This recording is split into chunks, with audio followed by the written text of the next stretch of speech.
दुसरं ज्योतिर्लिंग आहे मल्लिकार्जुन ज्योतिर्लिंग। हे ज्योतिर्लिंग आंध्र प्रदेशातील कृष्णा नदीच्या काठी श्रीशैल पर्वतावर आहे।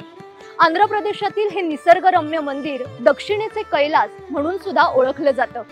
श्रीशैलम मल्लिकार्जुन मंदिराच्या प्रमुख देवता भगवान शंकर आणि माता पार्वती या आहेत। या मंदिरात शिवाची आराधना करणाऱ्या व्यक्तीला अश्वमेध यज्ञात जेवढं पुण्य मिळतं तेवढंच पुण्य मिळतं असं मानलं जातं।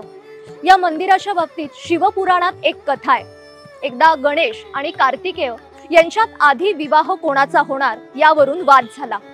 हा वाद मिटवण्यासाठी महादेवांनी दोघांना पृथ्वी प्रदक्षिणा घालायला सांगितली। जो कोणी प्रदक्षिणा पूर्ण करून पहिले येईल त्याचा विवाह आधी होईल असं ठरलं।